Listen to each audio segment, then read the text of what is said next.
To the evergreen 07। আজকে আমি তোমাদের একটা ডিআইওয়াই বলবো, যেখানে তোমাদের কি করে হেয়ার ভালো করে গ্রোথ হবে, হেয়ার কি করে স্ট্রং হবে এবং কি করে ঘন হবে সেই ব্যাপারে বলবো।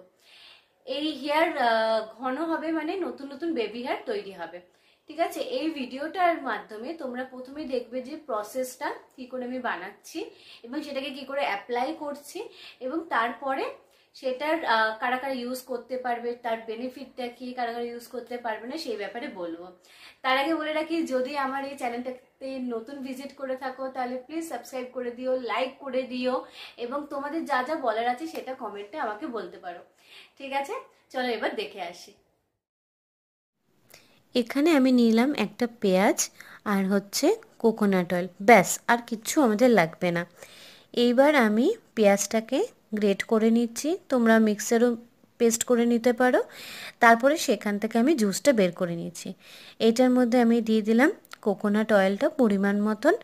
তারপর এইটাকে আমি আমার কটনের সাহায্যে আস্তে আস্তে চুলের মধ্যে দিয়ে দেব এবং সেটাকে আস্তে আস্তে তোমরা পাট পাট করে দিতে থাকবে।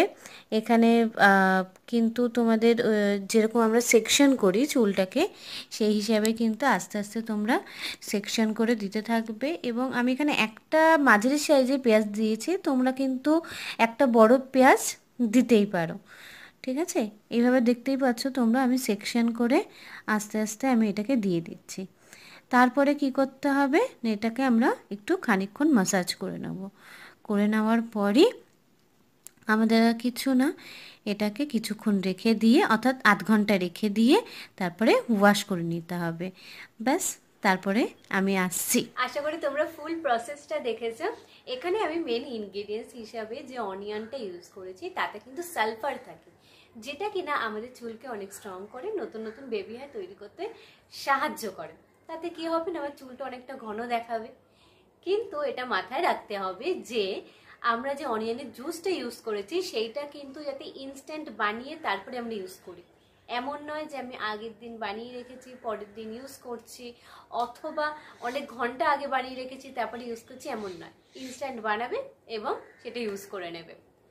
কিন্তু তার সাথে এটাও মাথায় রাখতে হবে যে যাদের সিরোসিস আছে, অথবা যাদের একজিমা আছে, অথবা যাদের অনিয়নে অর্থাৎ পেঁয়াজে অ্যালার্জি আছে, তারা কিন্তু এটা ইউজ করো না, ঠিক আছে।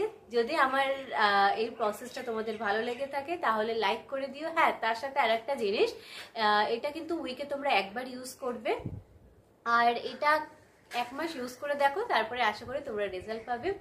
আর রেজাল্ট পাওয়ার পর কিন্তু আমাকে নিশ্চয়ই কমেন্ট করে জানাবে, এবং তোমাদের যদি আরও কিছু বক্তব্য থাকে তাহলে আমাকে কমেন্ট করে জানাতে পারো। চলো, টাটা।